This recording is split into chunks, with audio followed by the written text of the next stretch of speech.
It is Wednesday, my dudes. Geek out. Hello. Hello. Oh, fuck. That was not on purpose. I Perfect. Let's leave that. Shit, that's gold. Hey, welcome to another installment of Catching Up. I'm Sam. I'm Chris. I'm Dick. And this week, we've got our first official Marvel Comics podcast. Hell yeah. With Ed Piskor. He's here to talk about his, it's kind of like almost like a art house project. It's X-Men, Grand Design. Kind of the first 30 years of the X-Men distilled into a, how would you call it, Jake? It's a beautiful masterpiece, and it's also a perfect way to be introduced to the X-Men. And it's out in comic book stores everywhere and on Comixology on Wednesday, December 20th. So let's let Ed talk about it. And joining us this week, we have Ed Piskor. He's done American Splendor. He's done with Harvey Pickard. He's done the Hip Hop Family Tree. And now he's doing X-Men Grand Design with Marvel Comics, kind of this grand distillation of the first 30 years of X-Men history, all in these massive 40-page love letters to Chris Claremont and Len Wein and Stan Lee. The first issue is out in comic book stores everywhere and on Comixology on Wednesday, December 20th. Ed, thanks for coming on the show. Yeah, thanks for having me, man. So, I mean, X-Men, this is huge. I feel like, as a comic book fan, you probably were kind of getting into the books when the X-Men were in their golden age. So how does it feel to kind of take the reins both as a writer and as an artist and kind of distill all that into these 40-page issues?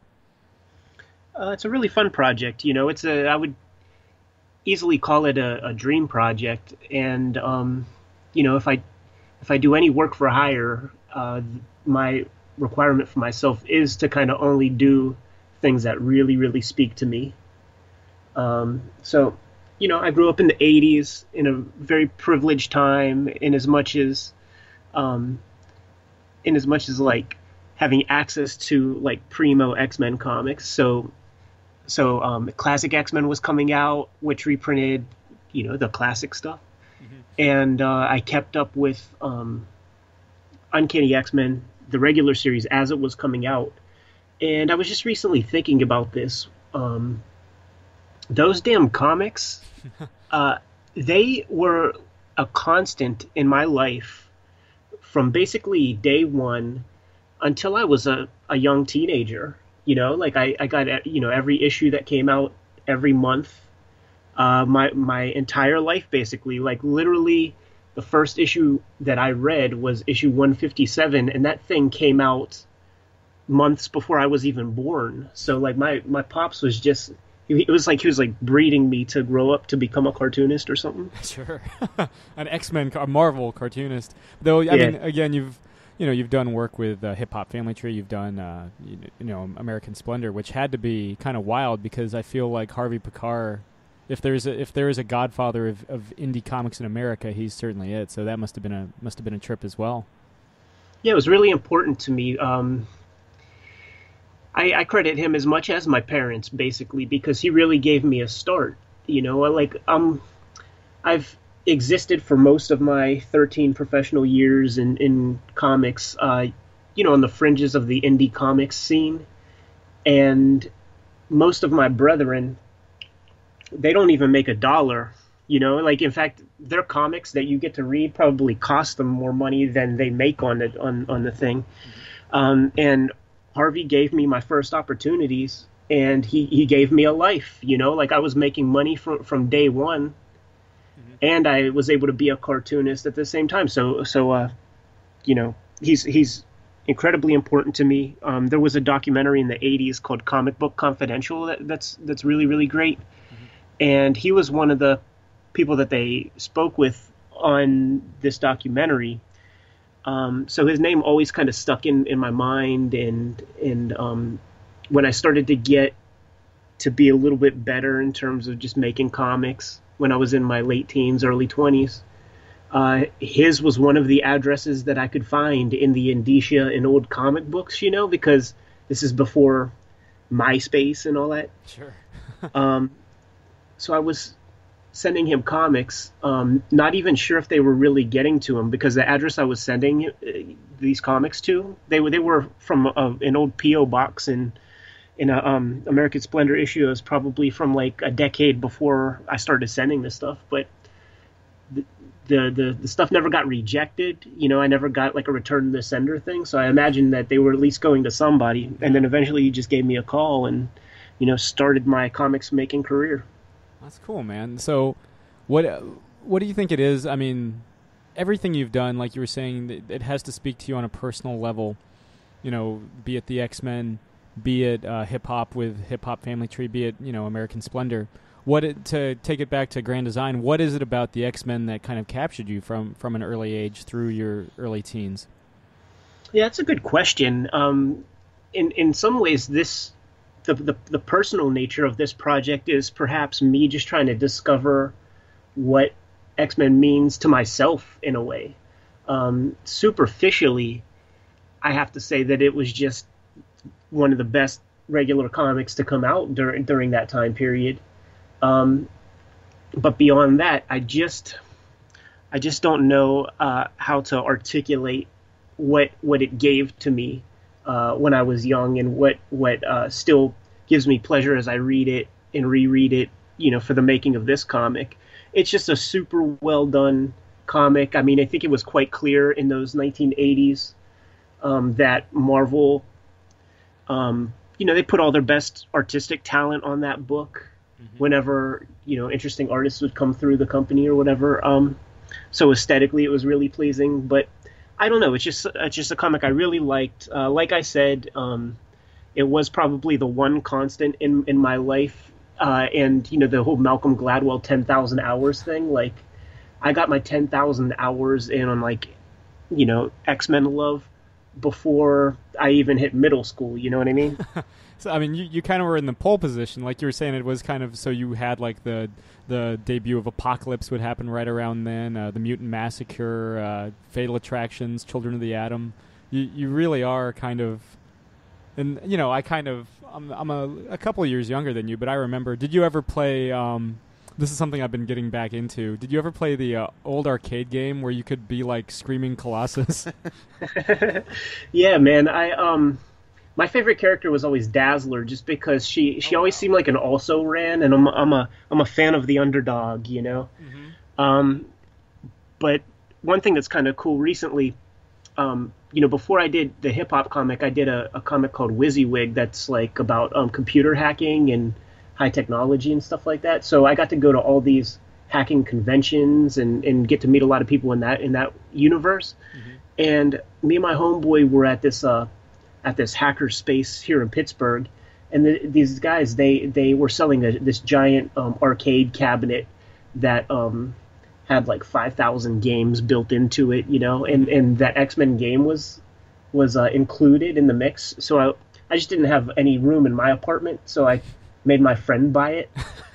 And the cool thing about playing that game without having to put quarters in is you can actually act like an X-Man, because if you remember, man, like using your powers and stuff would like take your energy away, and you had to be sparing about it. And it's like, come on, man, we can't have that. Like, you gotta go buck wild, or like don't even mess around.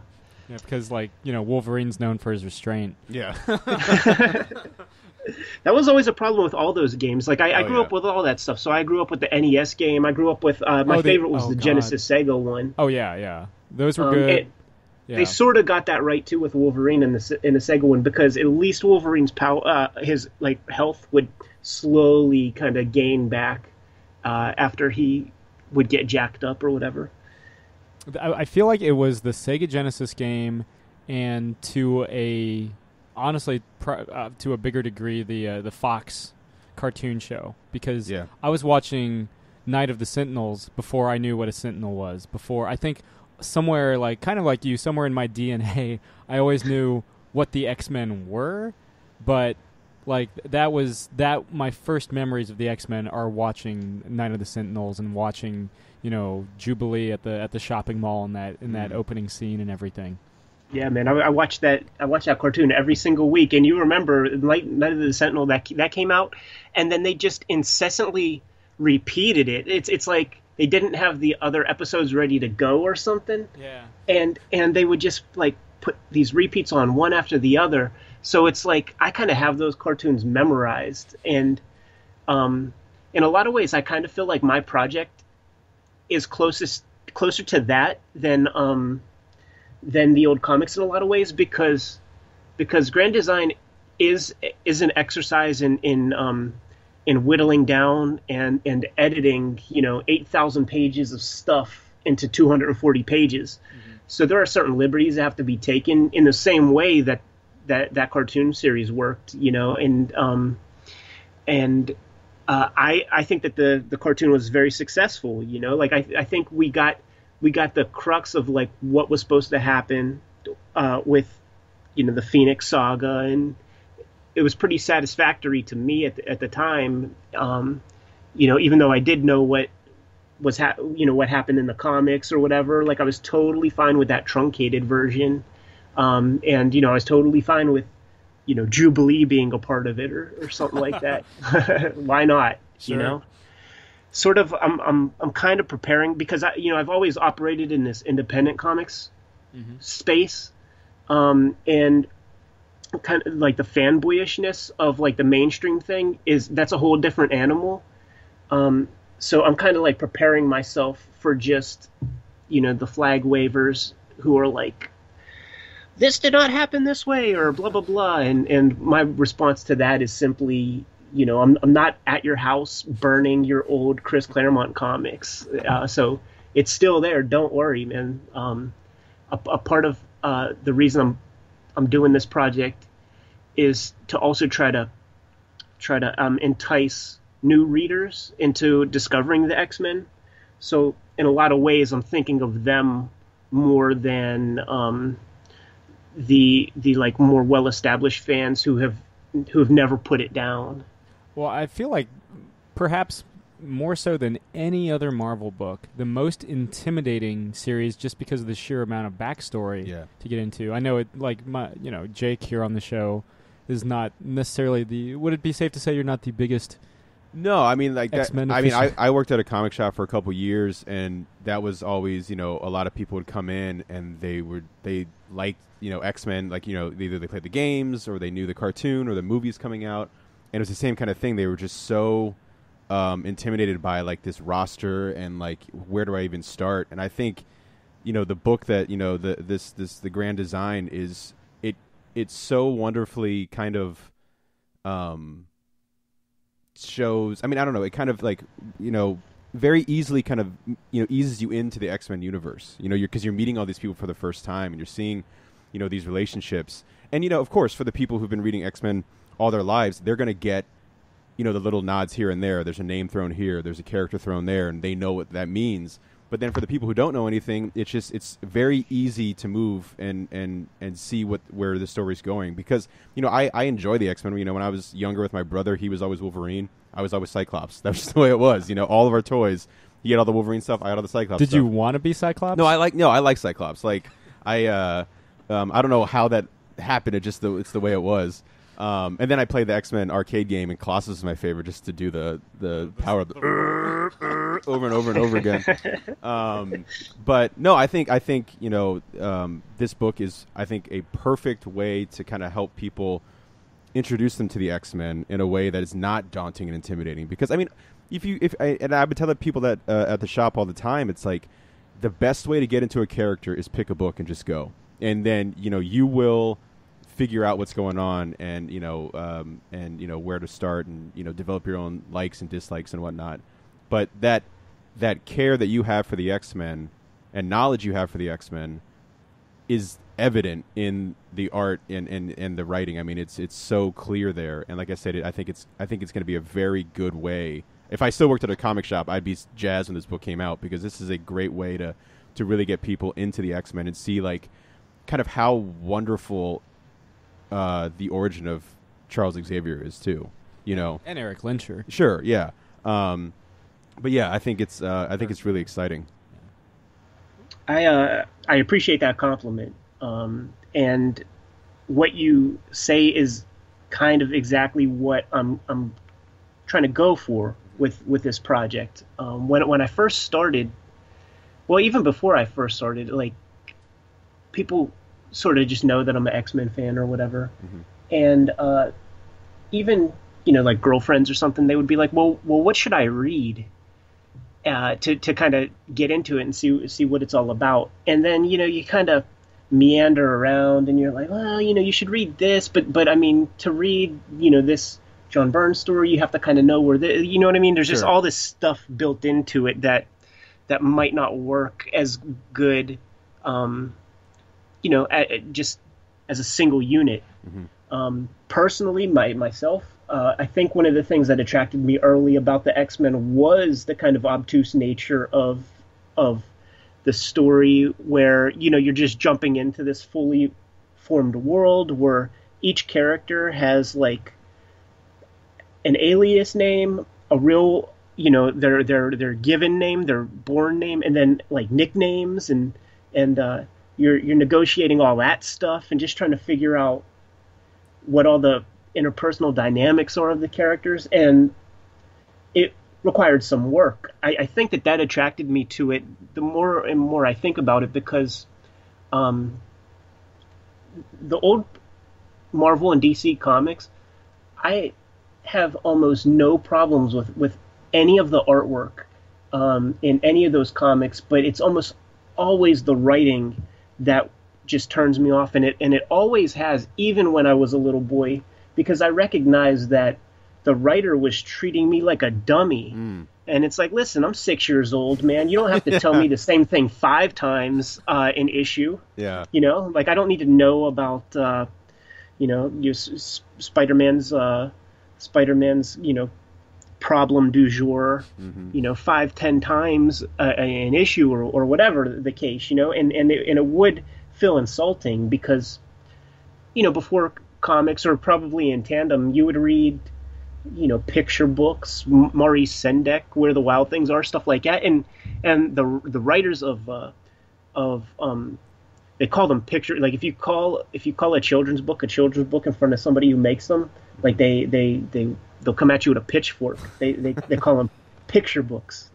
But if those books are really good, they stand the test of time, and they're not insulting to the audience.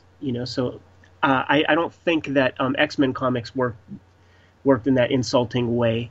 It was still like, my era of X-Men was still the Jim Shooter era, so it was his mandate to that every comic is somebody's first comic. So in every issue, we have to hear about how Wolverine's the best there is at what he does. We have to hear about Cyclops crying about his vision problems. We have to see Rogue cry about not being able to touch people. The cool thing about my comic is each of those things that I just described, you'll get one of those. You know what I'm saying? Yeah. You'll get one, and then we move forward. It's established. It's done. Bada bing, bada boom, and then keep the narrative going. Well, speaking of the origins of this, how did this project all come about? Was it something that Marvel was like, hey, we want you to basically give a condensed breadth of the X-Men for through the classic era? When they started doing those hip hop covers, Axel reached out to me and asked me to do an X-Men hip hop cover, and he gave me like the album that we were gonna sample, and I'm just like, cool, man. And I started drawing like the X-Men I wanted to draw, which would have basically been like the cartoon X-Men probably.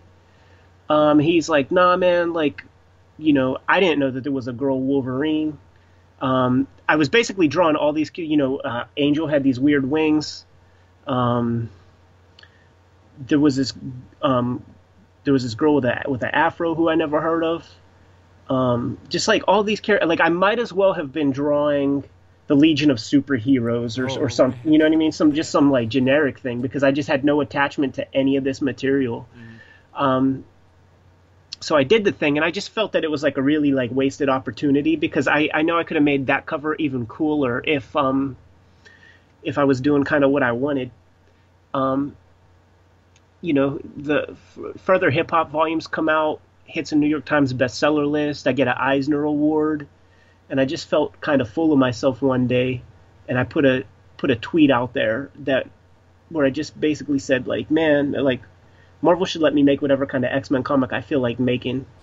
And Axel he hit me up. He's like, well, pitch something, and what do you want to do? And I said everything. Because I was sitting there for like 2 seconds, like, well, what would I want to do, man? This might be the only time I ever do a Marvel thing. So do I do the classic team? Do I do the X-Men 94, X-Men issue 94 team? Mm-hmm. Do I do like the Jim Lee era? Like, what do I do, man? And the quick answer was all of it, man. Let me create an exercise for myself to make all of these comics work as a single unit. Because as much as I love that stuff, as much as I am a devotee of Chris Claremont's X-Men and all that stuff that came before, I don't think that it's infallible. I don't think that it's perfect. And I spent a whole day with Chris Claremont last month, the day before New York Comic Con, and he admits that he was just operating with such kinetic speed that he would have liked to have had maybe some time to do a second draft on some of that stuff. Plus, there were editorial mandates that made him have to do certain things that he didn't necessarily want to do at the time.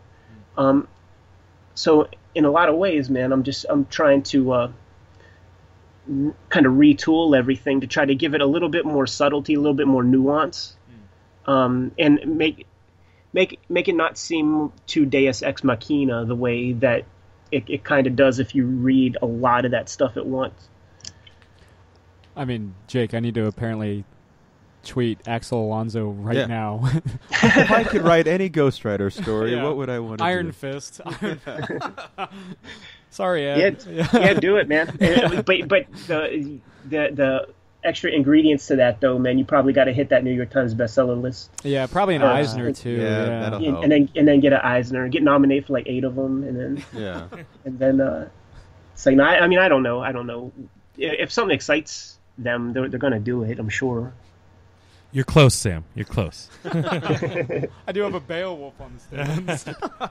I got one on my shelf. Yeah. Yeah. So, how much you were saying? 8,000 pages of research. How much did you just have to like?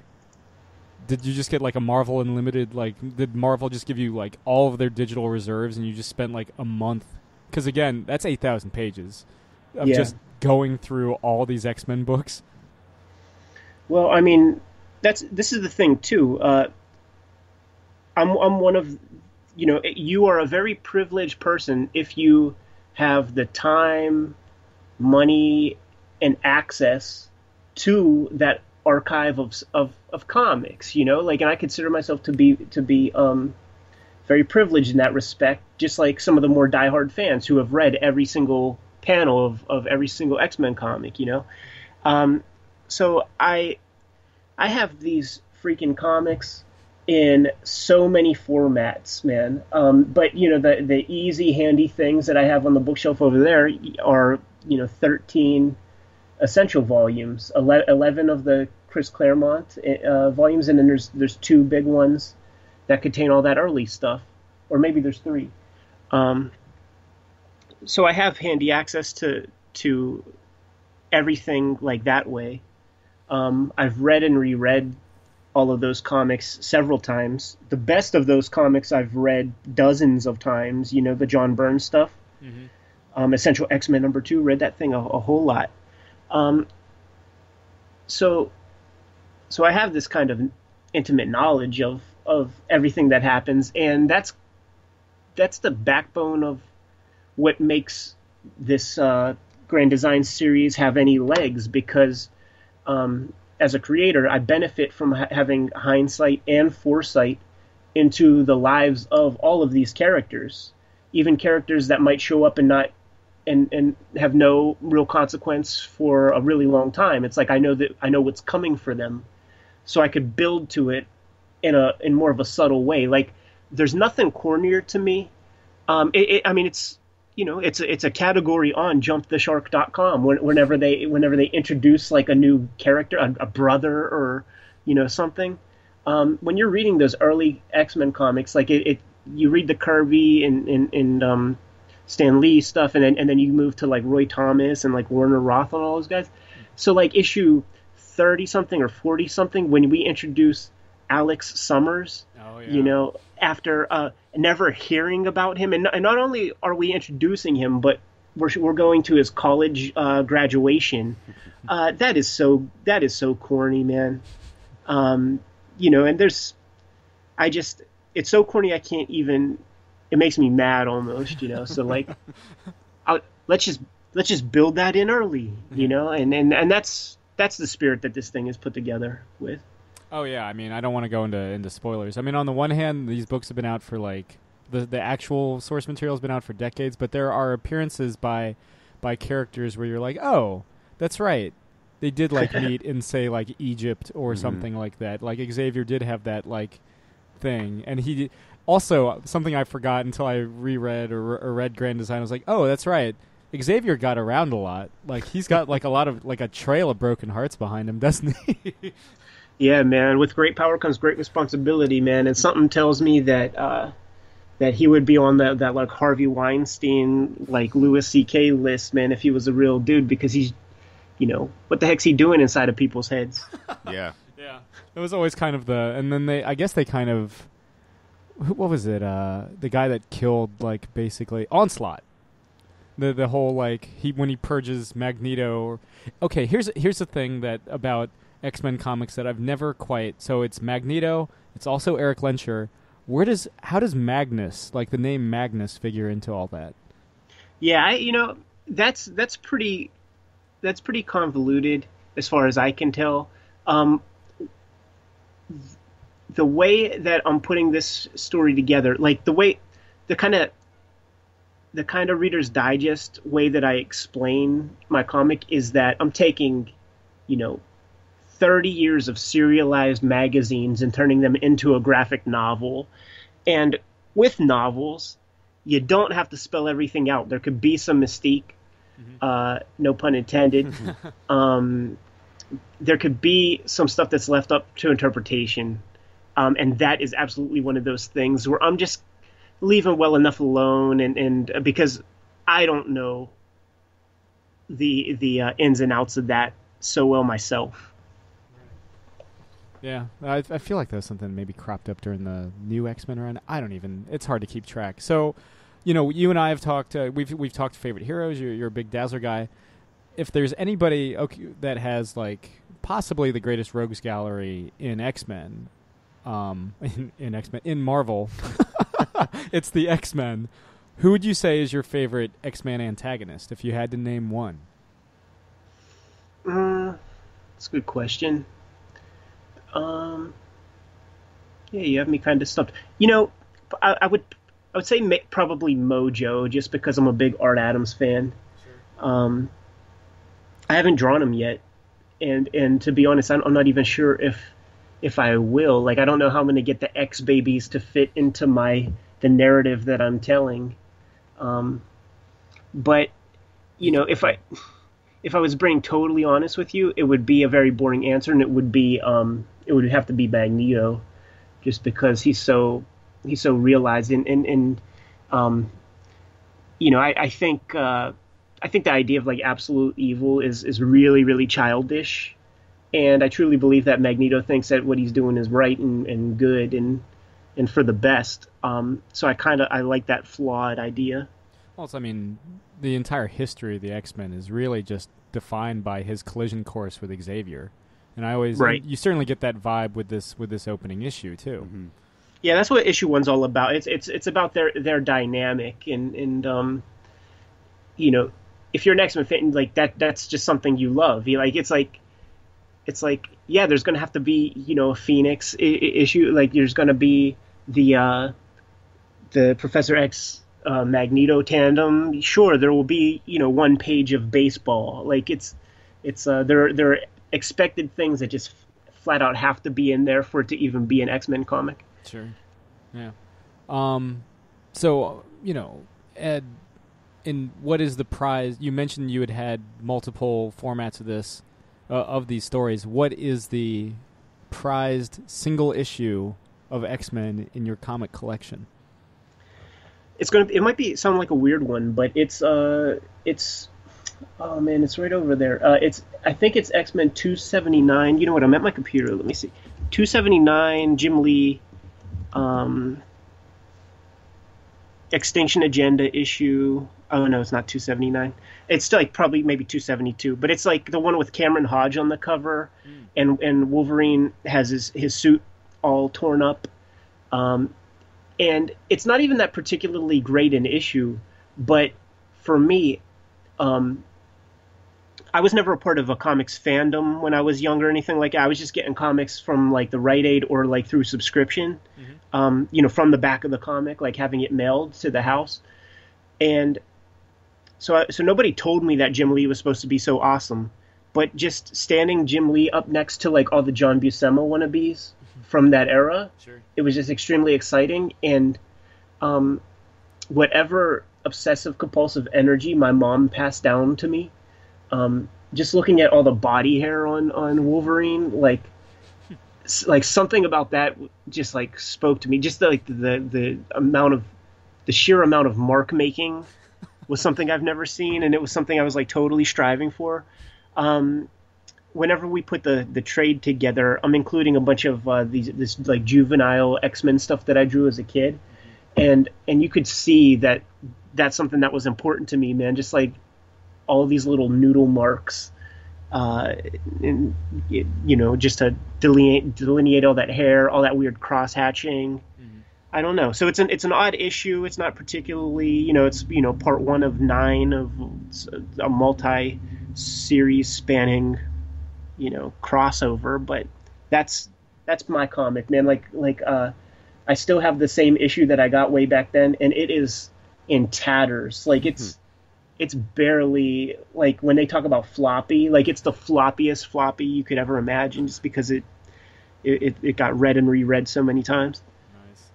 Yeah, I totally understand what you're talking about. Like it's going to sound weird, but like a hairy Wolverine. Like it's like, because like I remember the first time I read, was it Weapon X, like the Barry Windsor Smith stuff, and yeah, like, so good. His hair is like out of fucking control. Like it's and like when they shave his head and it like grows back to perfect Wolverine length, like it doesn't keep growing. It's just like, nah, it's Wolverine now, and it's like the biggest hair. Yeah, like the crazy hairy arms, and that might be one of my favorite Marvel covers of all time, where he's just like with the like RoboCop helmet. Oh yeah, oh yeah. That's such an insane look. I love it. Yeah, that thing is great. And for those keeping score at home, it's X-Men 271 that I was talking about. I had to pull that up. I mean, I couldn't tell you what. I know Weapon X is Marvel Comics Presents. I want to say it's like 80-something or late 70-something. Yeah. So, I mean, Ed, normally I ask, what can we expect moving forward? But since it's the history of the X-Men, let me then say, what was some of the biggest things that kind of surprised you as you put these, as you put Grand Design and everything together? The stuff I'm working on right now for it, it takes place after what I would consider to be like the golden era, which would be like up to the death of Phoenix. And Days of Future Past or whatever. So I'm like right beyond that now, and what I will do is figure out like how many issues are going to be covered in this issue of Grand Design. So I map that out, and then I read that chunk of stuff, and let that swirl around in my head, and then I come up with bullet points for what's going to happen in this comic. And what I've found to be pretty surprising is that it's almost like abstractly thinking about it, knowing that I'm going to be making this comic, I can find these like very specific story arcs that take place using the exact like there are like 50 issue story arcs that I absolutely do not think that Chris Claremont like completely intended to happen, but it just sort of shook out that way. So I find that to be incredibly fascinating. So it's almost like these X-Men comics, like, they are a graphic novel. The only problem is that it takes a full bookshelf to store, this single story, basically, Sure. And that, I just, that series, it absolutely benefited from having one person write it for so long. It just would not be as rich. And we have evidence to back that up, because look at any other series, man. And it's kind of like that corporate cliche where, there's a new CEO and there has to be a regime change. Like everybody tries to put their own stamp on whatever new series they're working on, and they'll do away with a lot of the earlier guys' work or that kind of thing. Having one person work on something for 15, 16, 17 years really created something rich there.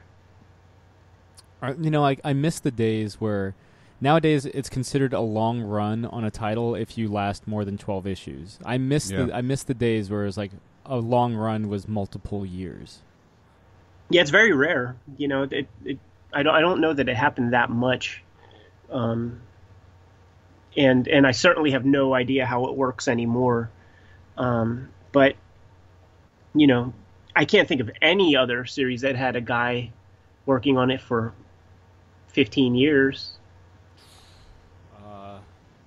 I think the closest I can maybe come up with is maybe like Peter David doing X Factor until like 2014, maybe. Oh, that would definitely be it then. Yeah.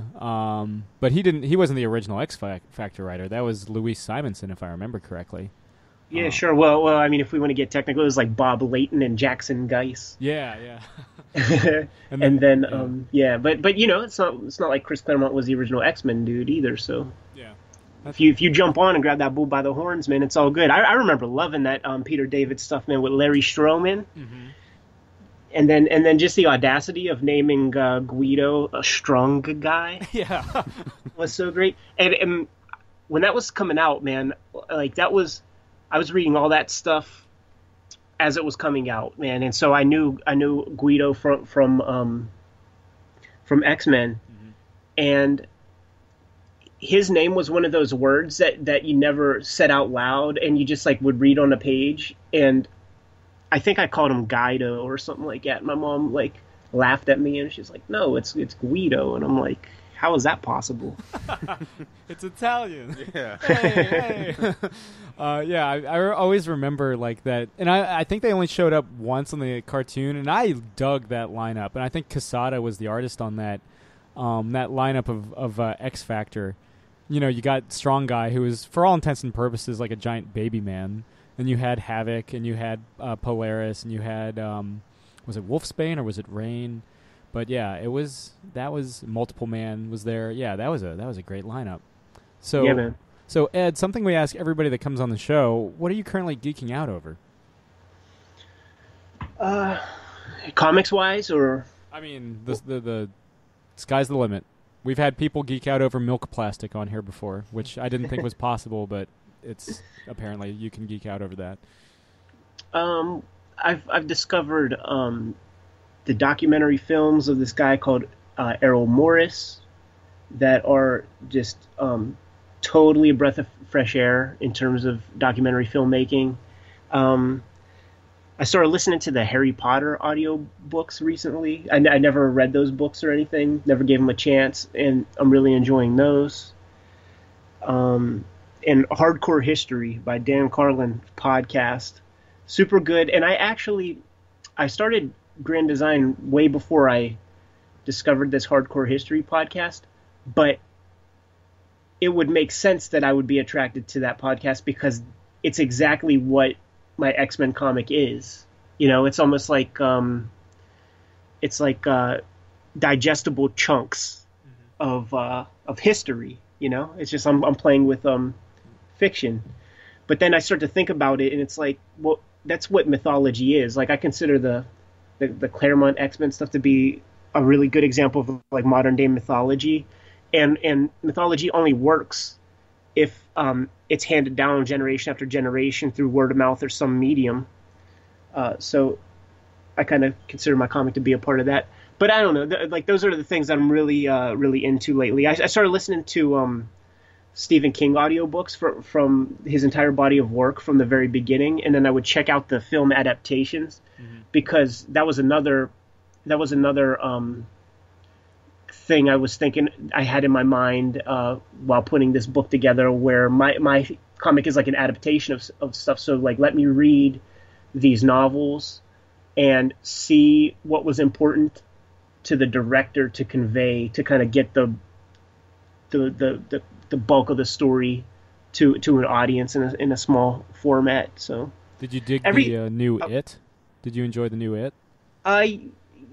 It was okay. Like I like the book okay. Like I think that it would work way better as like a Netflix series, like something really really long that isn't just like 2 4-hour parts or 2 3-hour parts or something like that. Like it really needs a lot of room to breathe, man, and to just grow over time. So, the flick was whatever. Like and the people who are like super stoked on it, I sort of smile at them because I could tell that they're the people who they would be the ones who wouldn't be allowed to watch horror movies when they were kids, and then they would like sneak over to my house to watch stuff. Like I could just tell that they don't have like the wide breadth of monster movies and stuff in their DNA, man. So it's like, oh, this is so scary. And it was that same way back in '90, man. Mm-hmm. Like the kids who were so shocked and freaked out by that, it's like they were forbidden to come over to my house to like watch Jason movies and shit. I mean, the new It isn't. I mean, there are scary moments, but overall, it's not a particularly scary film. Yeah, like I just said, it was like just a good coming of age story, and like every so often you're like, oh yeah, there's a clown.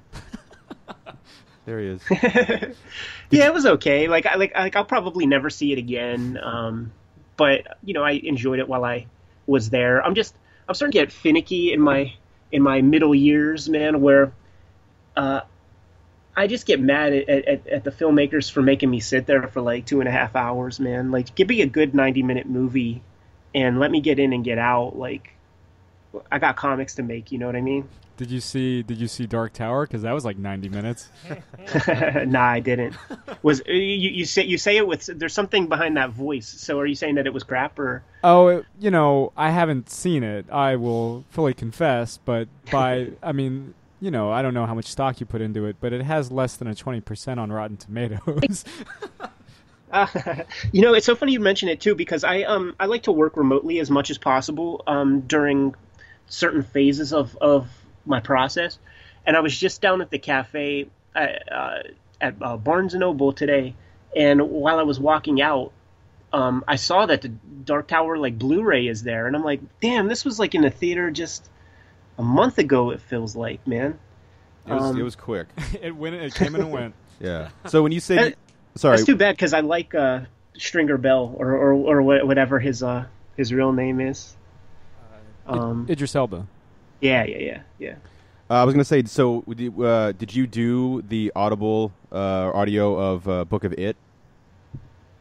Yeah, okay. Absolutely. Yeah, because I have been talking about like slow. I'm terrible with just I'm a slow freaking audible listener. Like I can barely I read slow, I listen slow. But I will say that like the Steven Weber of Wings fame does like one of the best audible readings I've ever heard of a book. Like he goes for broke on the It book. It's I live in the bottom of a house. So like I have the first floor, mm-hmm. and then there's a tenant upstairs, and I'm a renter, right? So like the walls are thin enough that you can imagine that it's easy to like listen into another person's house or whatever, fairly simple. Yeah. And the guy who lives upstairs, like he would always seem to come home whenever that guy is shouting the C word, yeah, for female genitals, and I'm just like, what is this person thinking about me, man? Because it's just like and he's trying to do like this like faux Piskor has like British kind of voice or something like that, like whenever he's doing the clown thing. Yeah. And it's I'm just like, oh Christ. Yeah, You know? There's that whole chapter where it's I can't remember which kid it is. It's the one whose mom is like insane, and then he ends up marrying a chick who's just like his mom. Is it Richie? Right. Yeah, no, it's not Richie. And when they have the whole thing about like driving Al Pacino in the limousine, and he's like doing the voice of the wife. She's like, I can't do it. She's like, and just screaming so loud. Like I guarantee people could hear it in traffic when I was driving to work. But I enjoyed his performance just because he totally goes for broke on it, and I could not believe it was the same Steven Weber. I was like, this can't be the same Steven Weber, because I'm like rewatching Wings on like Hulu, and I'm like, oh, I can hear it. I can hear it in his voice when he goes nuts or whatever. Yeah, you just blew my mind. You know, I didn't know that it was the Wings guy. Yeah. Earlier, like I've listened to, honest to goodness, it has to be over 100 books this year. Nice. And like early in the year, I listened to To Kill a Mockingbird. Mm-hmm. I've read the book a million times, but it was read by Sissy Spacek. Mm. And then whenever I started the Stephen King rabbit hole, Sissy Spacek read Carrie. Oh wow. And I just pretended like it was To Kill a Mockingbird Part 2. It's like what happens to Scout when she grows up. Oh man, that's wild. Boo Radley should have just let that one go. I will, because I'm a pretty like devoted Audible listener. Like I've been making my way through all the James Bond books lately, and it's pretty cool because they get like really great like British acting talent to read the Bond books. Yeah. My recommendation, if you haven't though, probably my favorite Audible book or just book that I've quote unquote read, listened to, whatever, and lately was I did The Exorcist, and it was read by the author William Peter Blatty. And it was it's one of those books where like, you think because you saw the movie, like, and it's going to be just the same old thing, but it's such a totally intense, like, I'm not gonna say wonderful because it's horrible stuff happening, but and there's something to be said about the author reading the book because they just like understand the language and like the rhythm of it. Totally. And his voices that he does. I mean, he doesn't do it like Steven Weber where he's like creating entirely new voices, but like the passion which he reads like his own words is phenomenal, and it totally, I think, enhances that movie so much more because you get inside of these different priests and Reagan's head, and it's kind of really kind of amazing story. You have me sold. I'll definitely check that out. Yeah. So I guess one last question, Ed, before we return you to the wilds of Pittsburgh.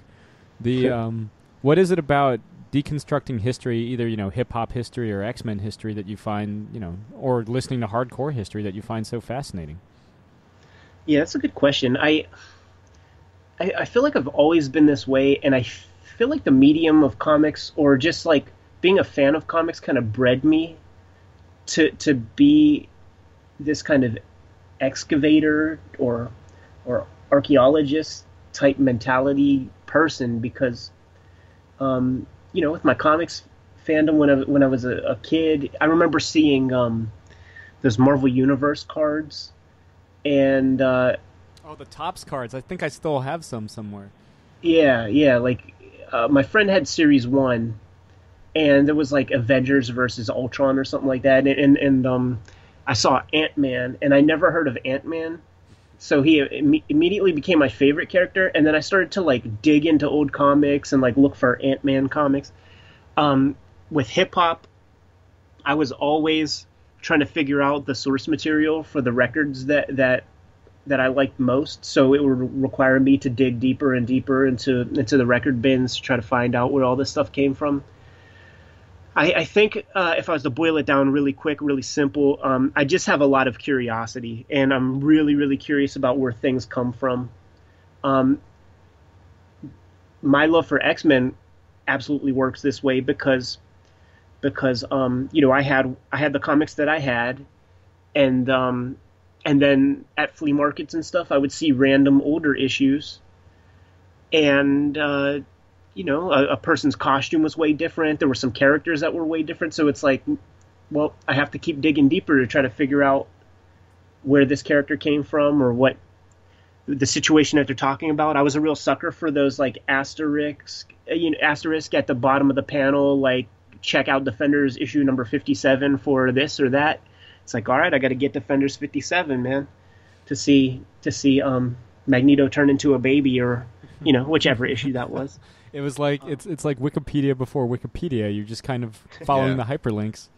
Right. Yeah. Totally. It's just like, but there was just, I don't know, the thrill of the hunt was a big thing, and the internet has a use for more than just I don't know, pornography or Netflix or something like that. It's like all the information is there, so dig and get it, and if it's not there, you could probably get access to the person who has the answer. So that was like the impetus for the hip hop thing. It's like, let me make this thing here, and then it gives me a little bit of currency that I can use to talk to other people to get deeper answers into the questions that I have. Okay. I don't know. I'm just a fanboy at heart, and I like to indulge in this stuff, but I also like to remain productive. So a comic book has to be the end result of all of that putzing around. Okay, I guess I have one more, because I would be remiss if I had the guy that did Hip Hop Family Tree on the show and didn't ask, who is your favorite hip hop artist of all time? I would say my favorite group is Public Enemy. Right on. So if you can accept that as an answer, okay, that'll be my answer. Yeah. Top marks. When I was doing the books, like, I started to get a lot of people calling me and real famous rappers, but their work wouldn't necessarily speak to me. More modern day guys.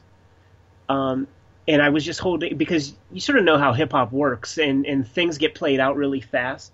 So I didn't want to do like a Young Thug album cover and be considered played out to somebody I would really give a crap about working with, man. So one of my greatest pleasures, and certainly my greatest collaboration in my entire career, was getting to design these Public Enemy action figures when they came a-calling, and in an egotistical way, I sort of knew they would call, because I was like hearing from enough other people where I'm just like, come on, man, why can't the people I really want to call the house, man, so that we can do something and not just have some chintzy T-shirt or something stupid, something basic, something expected. Mm-hmm. Let me do something a little bit more rad. Yeah. Well, Ed, thanks again for coming on the show. That first issue of X-Men Grand Design is out in comic book stores everywhere and on Comixology on December 20th. Pick it up, man. Yeah, it's going to be big. It's awesome. It's awesome. And thanks again, Ed. I have to thank you guys for taking the time to help me spread the good word about the comic and stuff. I really do appreciate this. Yeah, no problem at all. Well, that was a really fun interview. Yeah, absolutely. Yeah. I had a good time. It was a lot of fun having Ed on, and we get to talk about the X-Men. We get to talk about Public Enemy. Just a good time for all, really. And again, X-Men Grand Design out on Wednesday, December 20th, in comic book stores everywhere and on Comixology. Gentlemen, do you get into anything this past week? Well, the big thing that I got into this past week is also a big announcement for the show, if you think we're ready for it in this episode. Thank you for that resounding yes. I spent almost an entire week setting up our YouTube channel. Technically we've had a YouTube channel for like 3 years now. But we have a Twitch channel too, guys. Yes, we do. We have an Instagram too. Yeah. Most of which have never been used. YouTube, I think out of the three of those, YouTube had been used the most in the last 3 years, because we had the Halloween video that we did. Right. Which at the time of this recording has 19 views. Holy shit. Mostly me showing it to other people, I'm sure. Oh my goodness. Because we did a terrible job of advertising that and telling people that they should watch it. But we've been getting a lot of feedback from you guys, the audience, asking us if we were going to be, or if we were available on YouTube. Now, I will say, to me, that is a very weird thing to listen to podcasts on YouTube, mostly because I'm only ever listening to podcasts when I am mobile, and I am not going to pay for YouTube Red so that I can close down YouTube and do other things on my phone, like use it as a GPS in my car or whatever, or just turn it off so I can put it in my pocket. But But apparently a lot of people, I guess, the easiest thing for me to think of is that like they're working at their computer and they want to listen to something. So, okay. I have gone through the entire back catalog and cross-loaded, I guess would be the most appropriate term, all of our back catalog onto YouTube. I've done my best to separate them into the separate shows that they're in. So just in case you want to just listen to catching up episodes or just listen to Guys Like Us Don't Die on Toilets, all 5 episodes, or Reminiscent Evil, the best name podcast on the ever, hosted by the Richard Crenna podcast. Yes. You can do that because I have meticulously gone through and tried to organize as best I can. Now, unfortunately, because I was doing big batch transfers like that, they are not in order of release. From this point on, they will be. Mm-hmm. But all of our back catalog is kind of jumbled because it kind of just loaded in whatever loaded faster. So for the most part, the shorter episodes are further back in the thing. So thankfully, everything's divided into categories, so it'll be easier to track things down. But like things like Catching Up has over 175 episodes at this point. Our commentaries are somewhere around 100 episodes, 100 something like that. Yeah.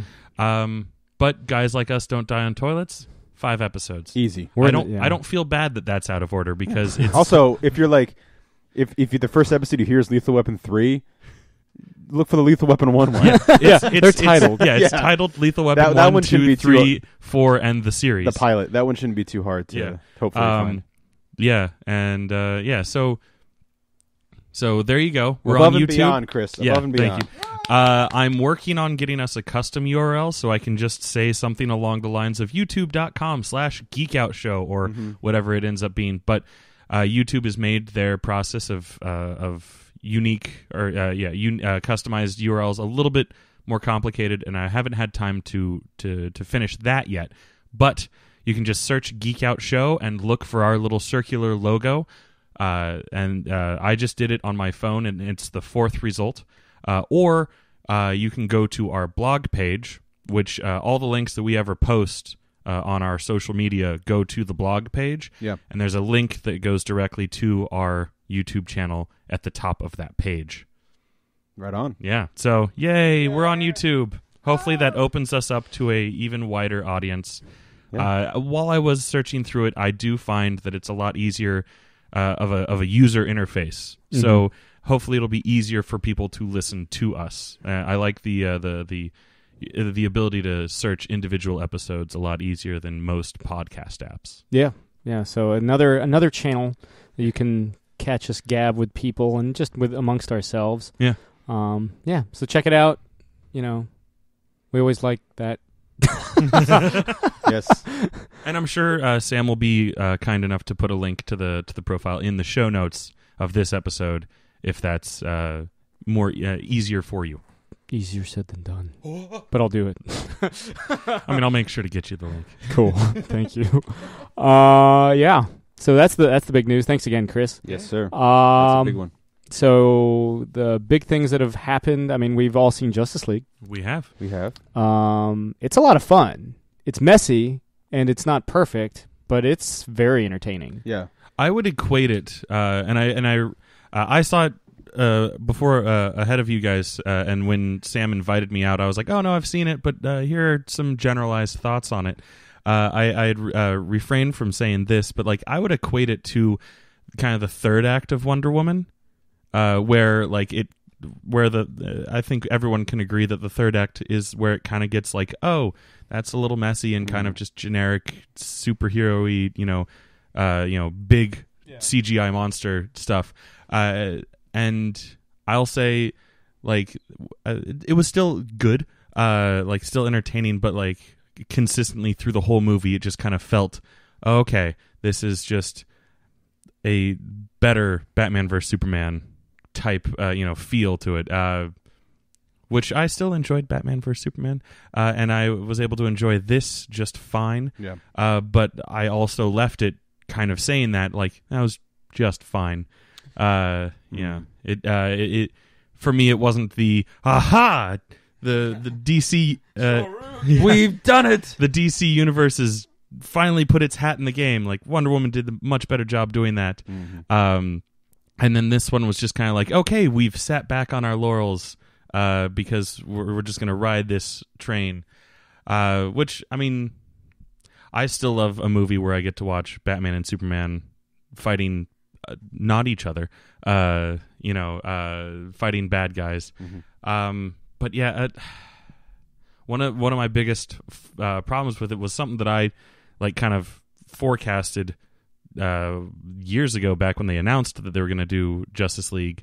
I was like, but you have all these characters that we've never seen before, for the most part, that have no introduction to the cinematic universe, and you're just kind of throwing them in. Like we got collectively before this movie, we've seen Flash and Cyborg and Aquaman on screen for about 15 minutes.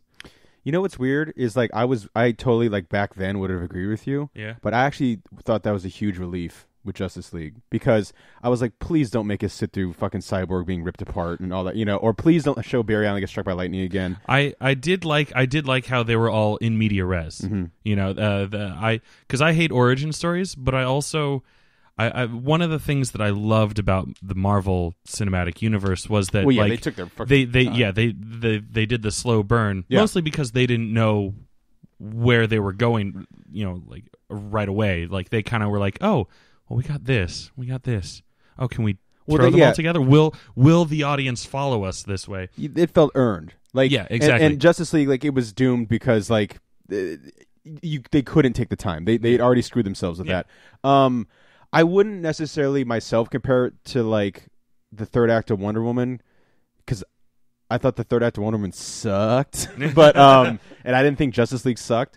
High praise coming from you, Joe. Yeah. Well, I mean, again, to be fair, I did actually think that you were going to leave the theater thinking that it sucked. Yeah, I agree with you where the third act of Wonder Woman and Justice League are the same with being a big CG stupid villain, and like a lot of blah blah blah blah blah. Yeah, Steppenwolf is like the worst. I expected less from Steppenwolf. Like he wasn't great, but like but I don't know. I feel like I heard a lot of like early reviews being like, "Oh, what a dumb, mediocre villain," and I was like, honestly, "It's fine." Honestly, he's the same as some of the Marvel villains for me. Like he's just bleh.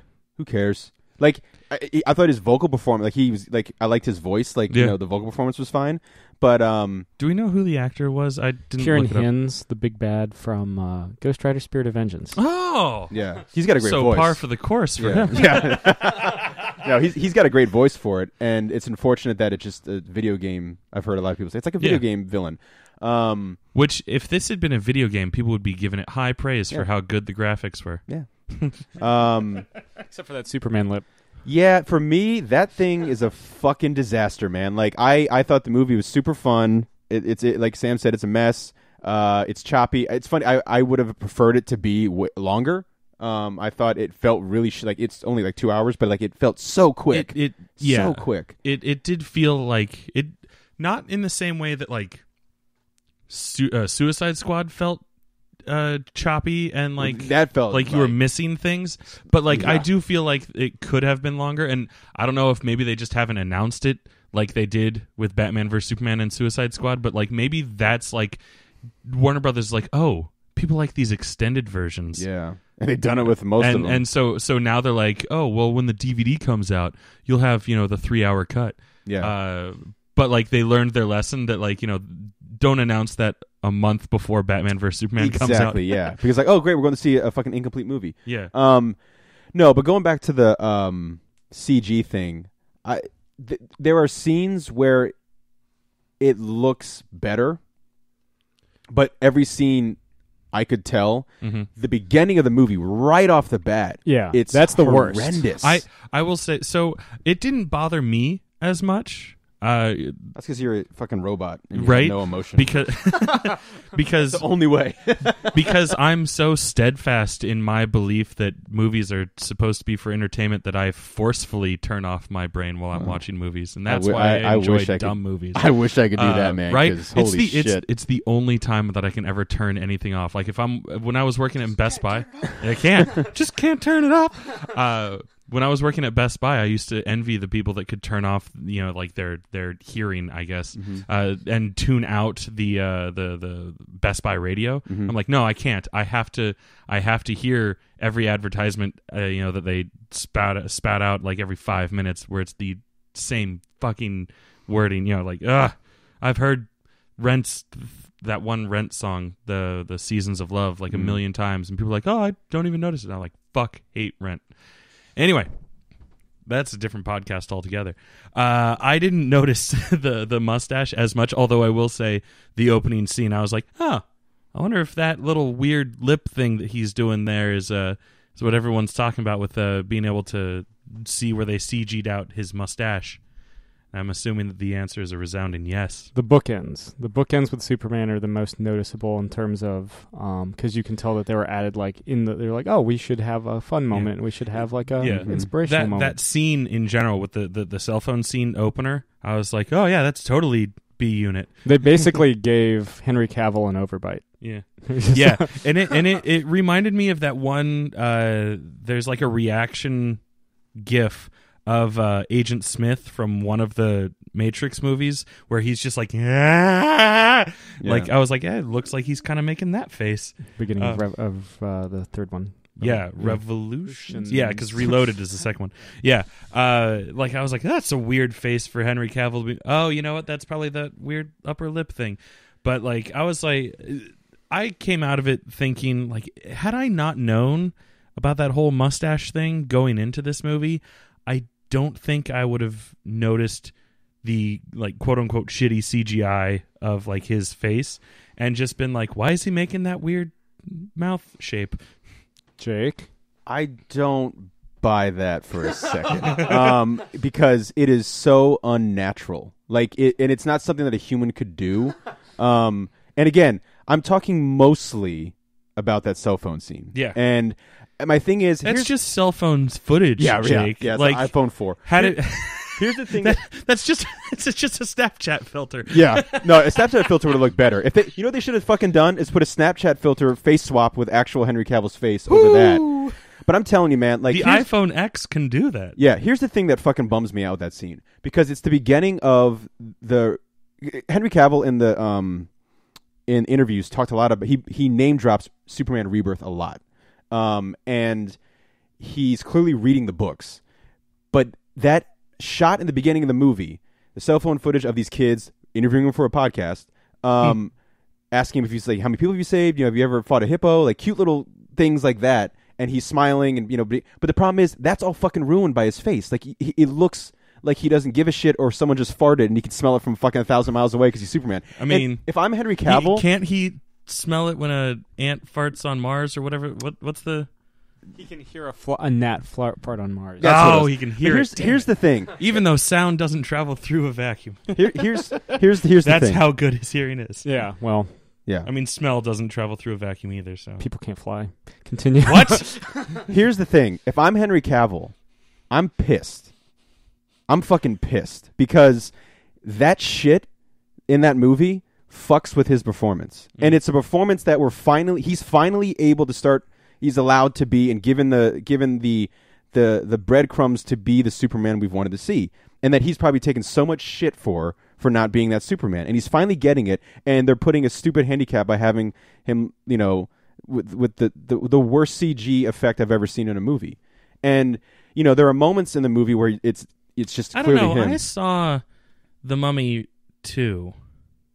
Yeah, but I mean, the Rock Scorpion King. The lip thing is the worst thing I've ever seen because, again, when you watch, I've seen it twice now in theaters, and when that movie pops up, when that moment pops up, when I saw it opening night, the first time it happens, a guy just went, he didn't do it to like be an asshole, he just went, mustache. Like you could hear him, and people were laughing, and when we saw it tonight, Sam and I saw it tonight, you could feel a shift in it, like people, and how do you start a fucking movie with that? How do you start a movie where it's like, look, here's the red cape, here's Superman being Superman, turns around, and we just already fucked you, buddy. I mean, to be fair, maybe that was one. It was one of the scenes that was written by Joss Whedon. Maybe you were supposed to laugh. Oh, I mean, it was that. And no, like laugh as in like, oh my god, we're getting to see Superman. Not laugh is why the fuck does he look like Greta Van Susteren?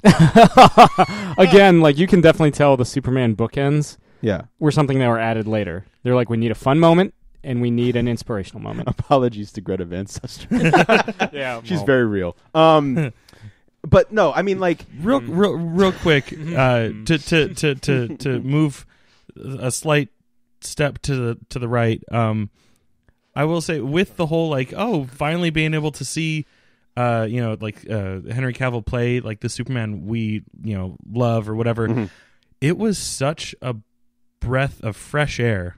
Or a breath of fresh ass, if I may. I fucking knew you were going to fucking do that. I didn't want to disappoint you, Sam. yeah. You just disappointed everybody else. And now everyone on YouTube heard Well, it. now, now Thanks, Chris. Woo! My man. Now everyone knows how my parents feel. Disappointed. It was such a Mama! It was, I fucking love Jason Momoa in this movie, dude. I fucking love Jason Momoa. It was such a breath of fresh air Yeah. to see the full spectrum of color Yeah. on Superman's suit in this movie. Like his first There's yellow in there. his first real scene as Superman, not in the cell phone footage, but like after he's spoilers. from when here he's, on out. when he's resurrected. Yeah. And he has the suit on. Mm-hmm. And I was just like, I believe in holy truth. shit, that's what blue looks like. Yeah. That's it's Him? it's not a Zack Snyder filter. That's what blue looks like to my eyes You know in what? real life. You know what was fucking dope as shit about this is when he comes in, he drops the, I believe in truth and I also believe in justice. And at the same time, I'm like, fucking mustache, god damn it, because it's in that scene. But then he punches Steppenwolf like a fucking little piece of shit into the wall, right? And then you get that shot. You get the shot of Ben Affleck Batman, like he's trying to smile, like, like it's just the worst. I can't wait for that GIF to come out. But like, I wish I had a camera on you so I could make a GIF of you doing the face. Shit! Look, it's fucking and it's whatever. And they give Batman a fucking gun because he's pointless in this movie, and it's whatever. But it's a laser rifle. It's a laser rifle. No. blaster. I don't give a shit. Give Batman a fucking twin 45s. Let me go fucking crazy. Give I him, don't care. Give him the Phantom gun. I Is that do. the- Yeah. Okay. I do not care if Batman uses a gun. Fucking quote me forever on that. I don't care, and I much prefer BVS Batman than Justice League Batman. Spoiler alert: Batman does kill. Yeah, I'm fine with that. In every medium he's been in, he I don't- has killed. I'm fine with that. Let him be a fucking vicious bastard. But Video games? Yeah. Fuck it, they probably die. yeah, Yeah, he kills. Spoilers: he kills the Joker in one of the Arkham games. Well, Joker kills himself. Like, yeah. no, that happens. Like, he's like, I've got the antidote, and Joker like stabs him, and like the antidote breaks, and he's like, I would have given it to you. Yeah. Sorry. Okay. Well, Yeah. then never mind. I never actually played the game. Yeah. I just know Anyway. the Joker dies, so Yeah. yeah. It's Spoilers more. for Arkham City. So The Red Hood is Jason Todd, or it's not the Red Hood, but the whatever the fucking Arkham Knight. Arkham Knight. Yeah, it's Jason Todd. Yeah. So Spoilers. Worst. Sorry. Superman. It's this fucking perfect moment where Steppenwolf goes to hit Superman, and Superman just dodges the punch and smiles at it, and it's like he's having fun for the first time since he flew for the first time. It's like that quote in one of the things where he's fighting Doomsday. He's like, I've always had to hold back, but with you, I don't. What it's Justice League Unlimited. I'll say the quote after, because Jake knows I know this quote by heart. Yes, Yeah. he does. Yes, he does. But then, like, it's just the sense of relief with the rest of the Justice League when Superman shows up. And and here's the thing. I love that they did this, but it is, and I'm not complaining, I'm just saying it is super fucking jarring, though. Because we've been given this, like, dour, sad Superman, and then for all of a sudden he's like, yeah, I'm back, baby. And it's because, I guess it's like he's happy to be alive, Yeah. But there's this moment where back Batman's in the like, Metropolis groove. yeah, Batman's like, Batman's like, what the fuck's going on? There's we should, and Superman's like, civilians. And fucking Sonic booms out of there and picks up a building and saves the day.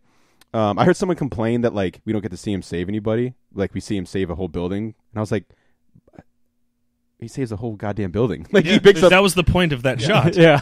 There's He people in saved there. more people in that 10 seconds than he did in all the movies combined. Yeah.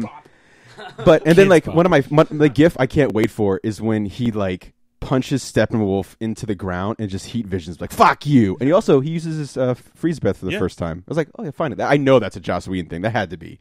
Be like, why isn't he use freeze breath? Zack yet? Snyder was probably like, that's such a stupid power, and it's like, you're a stupid power. But look, I mean, you know, when the league's fighting together, it's super fun. It's that's the thing that I enjoyed the most about it, and the chemistry. I think the chemistry between the actors, even if Ben Affleck didn't want to be there, was solid. Mm-hmm. He's just like asleep in the Batmobile when he first gets to Eastern Europe or whatever. He's just like. Also, it's Darkseid that Superman punches, not Doomsday. Give us the quote. Did Samuel. I say? Yes, but the quote is. Darkseid. Yeah, the quote is, "I live in a world of cardboard. You know, I have to, be careful around everything, everyone. But with you, big guy, I have a rare opportunity to finally cut loose." There we go. And punches him so hard that time fucking stops. Time stops and punches him through 7 buildings. Catches him on I think I counted. I think it's like 7. Catches him on the other side, punches him into the ground, and then gets his ass kicked. Yeah, but they win. They win. It's the final episode of Justice League Unlimited. Yes. It's fucking great. Yeah. Apologies, I did mean Darkseid. We got it. But well, I didn't want any nerds out there tweeting at me for... No, they're going to YouTube it. In the YouTube comments. If they make it past a minute and yeah. 2 minutes. Oh, no, they didn't get past that. Nope. Why is this 5 minutes long? Yeah, I don't like Chic. Boop, turns it off. Yeah. But, yeah. You don't like Chic? No, I'm saying the people who would listen to it would turn it off before the freak out. Oh. Dun, dun, Chic. Shit. Yeah. That's right. That is a Chic song. Yeah. We've been It's all ripping right, I off didn't get Chic it either. for ages. Learned something new about my own origin story. I mean, I knew that we were ripping off that song. I knew I was ripping off a song. Yeah. Just Yeah. you gonna flag me now, you two? Oh, yes, tempt them. click. Don't tempt them. Those dudes are hard fucking core, man. Yeah. They will. Yeah. They've flagged us for copyright infringement for an episode talking about a Beatles album. But Only one of them. Only out of the 12. Lots. yeah, lots and lots. Yeah. You know what? Let's put a pin in Justice League because we can send it over to Superman Sessions, Jake and Sam, and we can finish talking about just in the context of modern. Yeah. Superman. Bottom line, we all dug it. Yeah. None of us think it's perfect. No, But baby step in the right direction. and again, I hope they keep the franchise going. Yeah. That's the biggest compliment I think I can pay it. I 100% agree because like the only moment that I felt pure joy during Suicide Squad was when Batman shows up and then when he jumps on like the purple Lamborghini because it's like, oh, it's just feeling like a universe, and this movie, You were like, yay, Ben Affleck stunt double. dude, the best Batman is Ben Affleck stunt double. That dude's a fucking hoss. But yeah, I want to see, more of this. The thing that I've been waiting for since fucking 2013 when Man of Steel came out is the fucking shirt rip. They finally do that shit. Yeah. It's so simple. And the last line again, all you have to do is look up in the sky. Sonic boom. Fuck yeah. Awesome. But anyway, like I said, we'll just because we were finishing up the part 2 with Chris being the special guest. Which already came out. Yeah. It did already come out. So reverse back now to you're other. now Thanks you're so confused. much, Jake. Yeah, what the fuck's going on? Maybe you're listening to it out of YouTube order. Yeah, Who knows? But anyway, if you're listening to this and you're wondering, you want to hear us talk more in depth about it, pop over to the Superman Sessions episode part 2 with Chris because we're going to dive into I think more of the Cavill years because we kind of really didn't hit that too much. Yeah, and I was too hung up on Christopher Reeve. Hey man, we love Christopher Reeve. We love him. Yeah, but anyway, so that's the thing. Also, something we can talk about because there isn't a podcast about it yet. Maybe there will be one day. Punisher dropped on Netflix. I'm halfway through. Yeah. Still haven't touched it. It's not I forget. Did you ever finish Luke Cage or Iron Fist? I finished Luke Cage. Never touched Iron Fist. Never touched Defenders. Wise. Yeah. And Punisher, it's not because I'm avoiding it. I just haven't been like, oh yeah, Punisher. I haven't even opened Netflix in a couple weeks because I've been like falling down a Hulu rabbit hole now that I have Hulu, watching all of Futurama and Reaper season 1. Unfortunately, they do not have season 2, but damn good show. Have you ever seen the Instagram account, The Swim Reaper? No. It's a dude in a death costume that just takes pictures at the beach, and it's like a high quality like death costume. Yeah. Like Like- you'll see him like riding like inflatable flamingos as like death. That sounds delightful. It's a blast. But the so yeah, I'm halfway through. I mean, Jake, I know you've already watched the entire thing. Have you? And, you've already probably watched some of those episodes more than once. Yeah. Look, here's the thing with that. Like, the first couple episodes for me, nothing. I don't think nothing but the show's bad. I don't think, except some music cues. Soundtrack's fucking terrible. Soundtrack's not great, and it's like It sounds like a fucking Wrangler jeans commercial. real comfortable dreams. But That's the soundtrack. yeah, Just Brett the guy. Favre's in the background throwing a fucking touchdown pass to Frank Castle. Also, the first action sequence with the Tom Waits. Oh yeah, and I was like, "What the fuck?" I thought it was Trey Parker going, making some weird thing. And I'm pretty sure you hear the phrase "polish a turd" in it, and I'm like, "Come on, man." Look, I am. We don't need 13 episodes for a Netflix series. None of them have to, except for maybe Daredevil. I think we both kind of agreed the first season of Daredevil fine. Even I would say season 2 because they Well, season divided it 2, into mini arcs. That's true. And season 2 is still my favorite full season of anything. Of season 2 of Daredevil is still my favorite full season of anything that Netflix has done yet. But the last half of Punisher is stunning, and it's stunning because it will devastate you and beat you into a fucking bloody pulp. It is so. That's what I'm about to start. It is like. I'm gonna get beaten up, guys. It is so goddamn brutal. And it should be. Like, just the raw nerve fully exposed. The raw nerve is ripped out. It's like that scene in Nightmare 3 where the dude's like arteries and he's like being the puppet. That's the last half of the last 3 episodes really. It's just like, Jesus, God damn it. Like, you're watching it, you're just like, you feel like you're just being beaten up. I look forward to it. But I mean, it is amazing. I don't want to go into spoilers for like who the villain is, because if you haven't read the comics, it might be a nice little surprise, and I don't want to ruin anything for you guys. But I will say the main villain of this season, for me, we're talking about like DC with not dropping the ball with Steppenwolf. It's a yin and yang. Ares and Lex Luthor and yeah. But I mean, specifically, like these were both dropped at the same time. The main villain. And I'm talking about the main villain. You motherfuckers. There's a lot of villains, but the main guy in season 1 of Big Punisher. Boss motherfucker. Yeah, Big Boss motherfucker.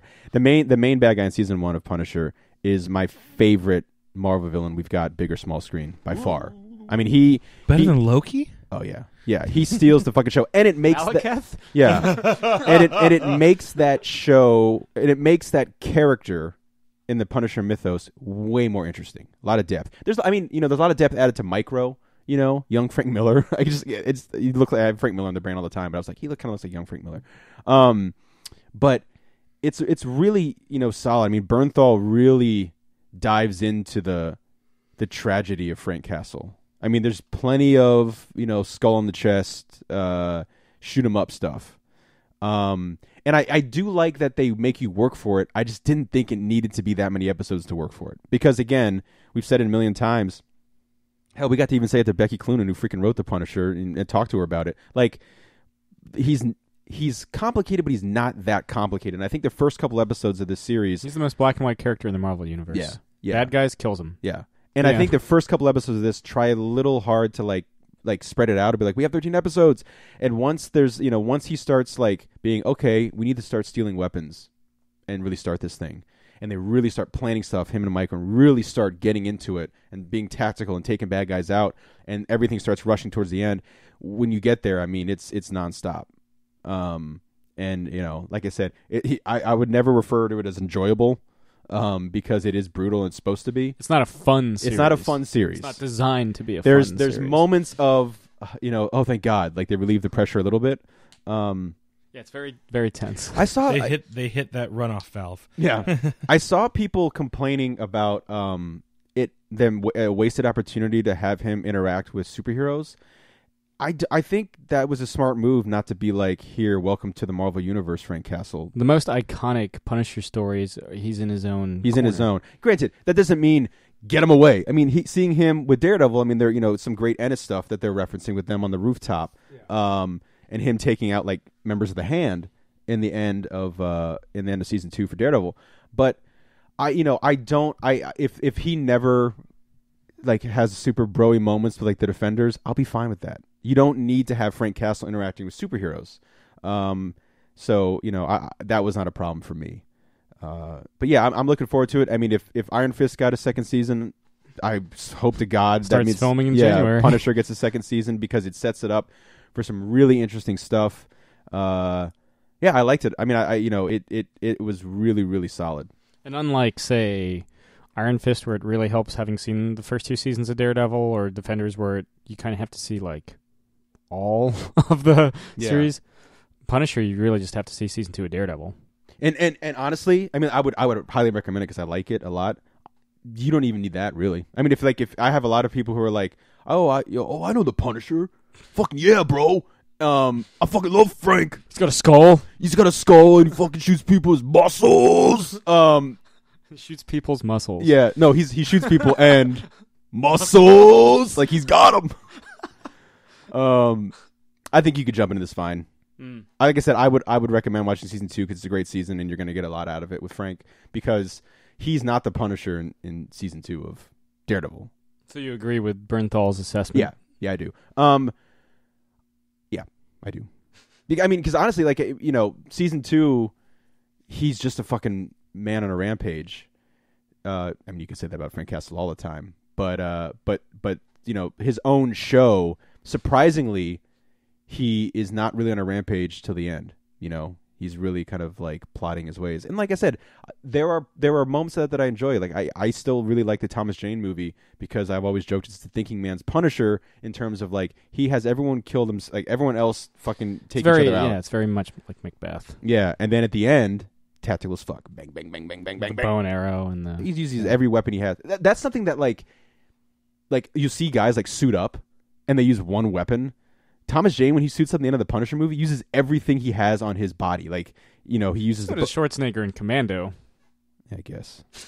But like, yeah, fuck him. No, but like bow and arrow. He has the 45s that his dad like altered or whatever. He uses the knife. He uses the the mines. He uses the fucking bow. The grenades and stuff. It's just little things like that. Like I said, I still really like the Thomas Jane one. I mean, does it have its flaws? Of course it does.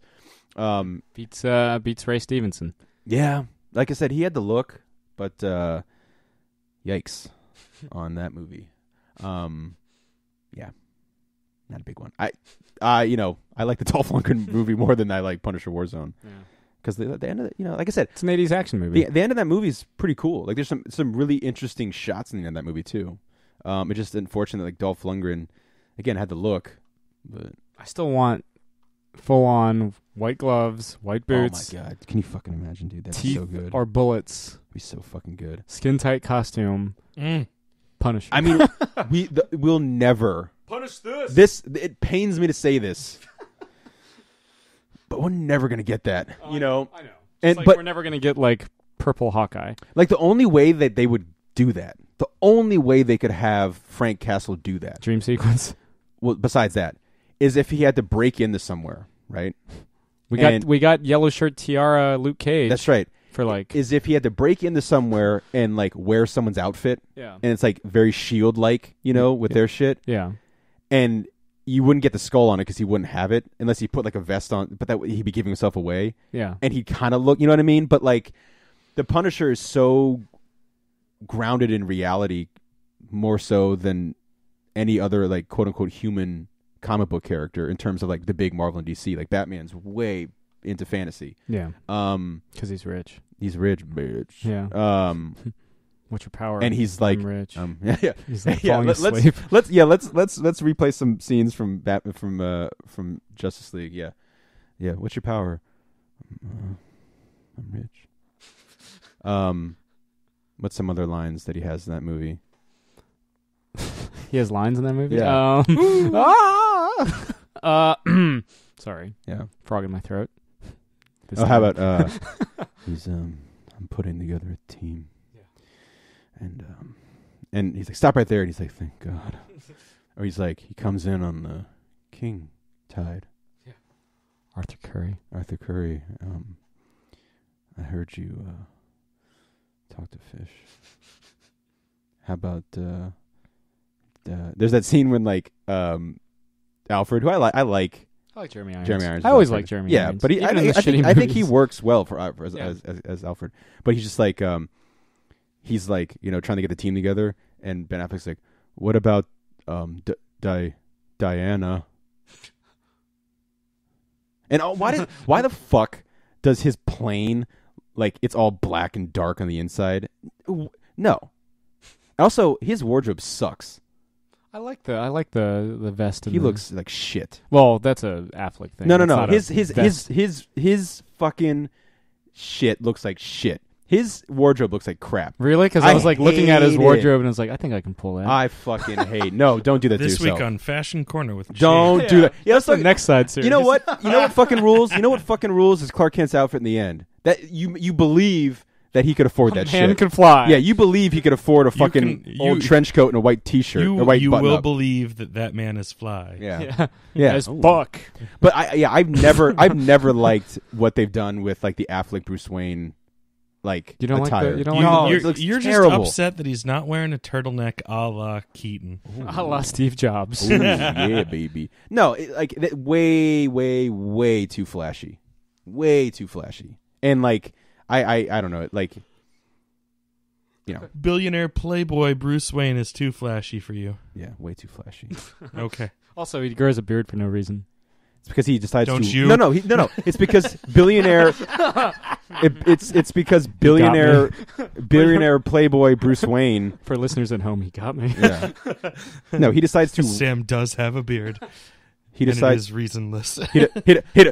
He decides to ride a fucking horse to meet Aquaman. Yeah. He's like, I'm gonna have my journey. I mean, it is rough terrain. He has a fucking plane. And a helicopter. Where was the helicopter. landing pad? The dude jumps off of fucking 100-foot story buildings. Oh, also, a lot of people complain that everyone outs themselves in this movie. Like, multiple times, like, the criminal's there and he's like, Alfred. I will say that entire small town now knows that Bruce Wayne is Batman. Yeah. Oh, yeah. Also, Because he said as much. the cops there So when, dressed as a bat, huh? when Lois Lane gets out and she's like, Clark. Yeah, right? Ugh. I mean, I don't really fucking care, but Side question.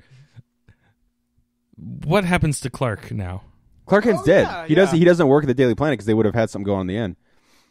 There's no, I mean, Are you like, sure? he would have been He sitting looked like next. he was in Metropolis. No, if he was a reporter working for the Daily Planet again, I would like to think that like she would have been in there with Clark, doing his thing. How? Because I mean, look, I would love for him to be a fucking reporter again at Clark Kent, but how do you explain that?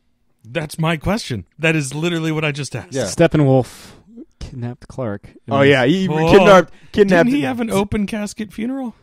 No, it was closed. It was a closed casket. Yeah. No, well, no. The Superman's was closed casket. Superman's was casket 'cause closed. It It was was an empty. empty casket. Yeah. Yeah. but But like, I could have sworn the Smallville funeral was open casket for the No, wake. I think because they just like. well, of course, Martha and Lois because she puts the picture in and stuff. Huh.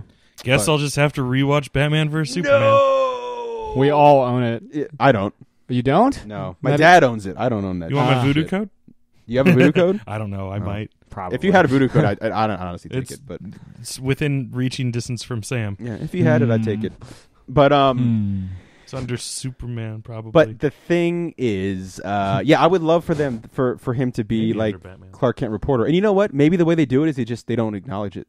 He just works there again. Yeah. They don't fucking try because in the Death of Superman they just say, oh, he was lost Yeah. in the rubble. They don't. Yeah. They Even flat out though- have an obituary. Even in- though he had been lost in that rubble for presumably months. yeah, Yeah. but they But it's never fine put- because it's fiction. yeah. Well, again, like they go out of their way to like have his face in the obituaries and be like Clark Kent's dead. Yeah. Yeah. Star reporter, Clark Kent. Star reporter in the most expensive suits that Clark Kent. The best suits. His suits look great, but the dude wouldn't be able to afford that shit. Yeah. On a reporter's salary? Come on. Went to a concert over there. I saw Alex Leahy at Oh, yeah? DC9. That was pretty good. Like kind of Australian surf rock. Rock on. Yeah. I love DC9. It's a great intimate venue. I don't know if I've ever been to DC9. It's like relatively new in comparison to say Black Cat and certainly 930 Club, Mhm. but yeah, it's a good spot. It's a cool spot, just like that video game. Cool spot. Woo! Yeah. You guys get into anything else? Not really. I don't think I did. There was Thanksgiving, which we'll talk about later. Yeah. Maybe we won't. Yeah. Well, anyway, again, check out, thanks to Ed Piskor for coming on the show. Check out X-Men Grand Design out on December 20th. This has been another installment of Catching Up. I'm Sam. I'm Chris. I'm Jake. Fried chicken. Thank you very much. Good night, everybody. This has been another Geek Out production. If you enjoyed what you heard, hey, we've got a special episode every Friday. Of course, there's the usual catching up show every Wednesday. And you get book club episodes just about every Tuesday these days. Thanks for listening.